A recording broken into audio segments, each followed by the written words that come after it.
오늘 조선 후궁열전은 세종의 후궁으로 외손자가 한명회와 사돈이 된 상침 송씨와 벼락 맞아 죽은 사기 차씨 및 청탁으로 무리를 빚은 수건 이씨 이야기입니다. 외손자가 한명회와 사돈이 된 상침 송씨. 세종의 서장녀 정현웅주의 어머니로 본인이 가계에 대해 알려진 사실이 없지만 생전의 직위가 상침이었던 것으로 보아 본래 궁녀 출신이었을 것으로 추정됩니다. 상침은 처음 내명부 제도가 만들어졌을 때는 정호품이었지만 경국대전이 반포되면서 정혁품 여관직으로 바뀌었습니다. 충청남도 아산시 도고면 오암리에 그녀의 출생에 관해 상침 송씨가 불교승에게 예를 갖추어 복을 받았다는 지역 설화가 전해지고 있습니다. 옛날 충청남도 아산시 도고면 오암리에 오리실 윗말에 송씨 성을 가진 사람이 살고 있었다. 어느 해 송악면 강장리로 가는 길목 산자락 밭에 목화를 심었다. 목화가 환하게 피어서 송씨댁 시어머니와 며느리가 목화를 따는데 목화밭에 한 노승이 누워 있었다. 이상한 생각이 들어 시어머니가 가서 보니 노승이 굶주림으로 기운을 못 차리고 쓰러져 있었다. 시어머니는 며느리에게 먹을 것을 가져오라고 하여 며느리가 집에 가서 보니 먹을 것이 하나도 없었다. 마침 그때 며느리가 자기의 젖을 떠올렸다. 그래서 며느리는 아기에게 줄 젖은 남기고 나머지는 노승에게 주었다. 그 젖을 먹고 난 노승은 후유하고 긴 한숨을 내쉬며 이제야 살 것 같군. 이것이 무엇입니까? 하고 물었다. 시어머니는 죄가 된다면 용서하십시오. 드릴 것이 없어서 급한 마음에 며느리가 제 젖을 짜온 것입니다. 하고 말했다. 노승은 이런 고마울 대가 어디 있습니까? 이 은공을 어떻게 갚습니까? 하더니 그 앞에 산을 가리키며 저기에 묘를 쓰십시오. 그러면 왕비가 나올 것입니다라고 말한 뒤 어디론가 가버렸다. 그 후 그곳에 묘를 썼더니 그때 젖을 짜준 며느리의 딸이 후일 세종대왕의 상침이 되었다고 한다. 한국학중앙연구원 향토문화전자대전. 그녀가 낳은 정현웅주는 세종 18년인 1436년에 목사 윤은의 아들 윤사로와 혼인하였고 세종의 부마가 된 윤사로는 영천군으로 책봉되었습니다.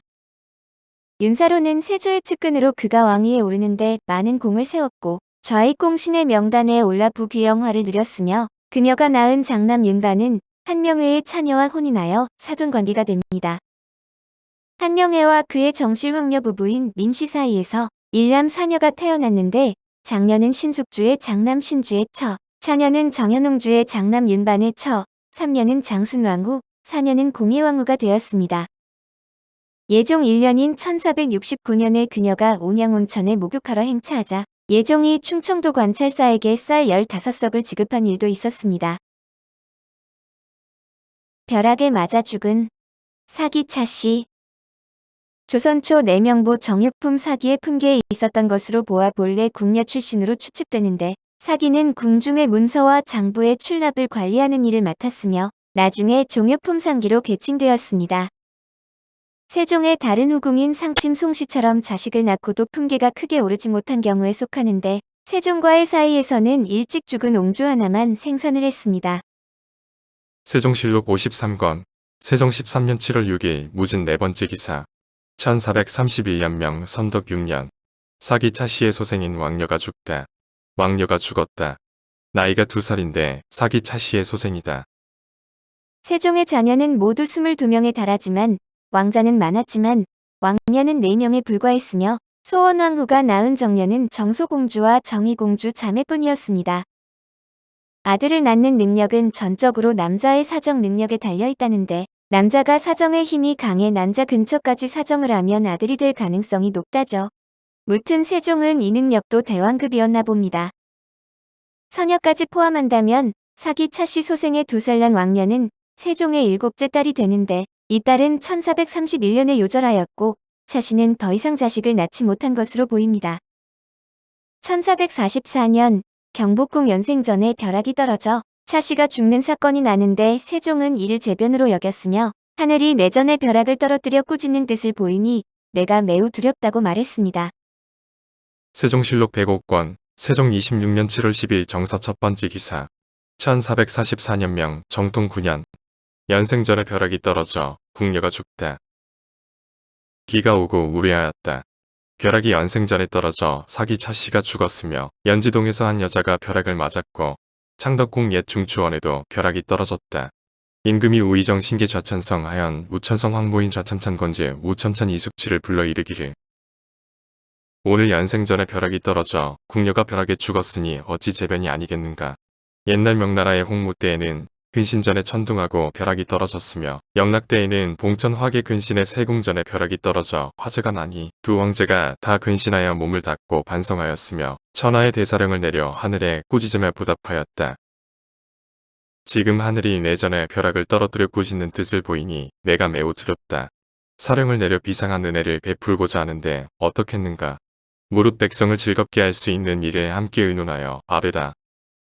이 때문에 궁중에서 일하는 궁녀의 숫자를 줄이고 80세 이상의 노인에게 벼슬을 제수하는 등 백성들에게 은전을 베풀었다고 합니다. 또한 차씨는 죽은 왕녀의 생모임을 감안하여 쌀과 대두 10석과 종이 60권 및 관곽을 부조하였다고 합니다. 외손자의 출사청탁으로 무리를 일으킨 수건 이씨. 수건 이씨는 가계에 대해 알려진 바 없으며 슬하에 세종의 서차녀 정한옹주를 두었는데 세종의 생전에는 별다른 기록이 없습니다. 수건 이씨의 딸 정한옹주는 관찰사 심선의 아들 심한의와 혼인하여 일남 일녀를 두었습니다. 수건 이씨는 성종대의 외손자 심원의 출사를 위하여 영원부원군 윤호에게 청탁을 해서 문제가 되기도 했습니다. 성종실록 241권 성종 21년 6월 7일 무자 4번째 기사 1490년 홍치 3년 의금부에서 심원의 일에 연루된 윤호 봉부 부인 등에 대해 아뢰다. 의금부에서 아뢰기를 심원이 공초하기를 외조모 수건 이씨가 봉부 부인에게 평간을 청하여 영돈령 윤호에게 보내고 사복 판관을 삼도록 요구하였습니다 하였는데 이것은 실제로 윤호에게 청한 것이니 주신하여 국문해야 합니다. 봉부 부인은 어떻게 처결하겠습니까 하였는데 전교하기를 영돈령을 국문하도록 청한 것은 법에 있어서 마땅하다. 그러나 추신할 수는 없으니 내가 마땅히 사람을 보내어 물어보도록 하겠다.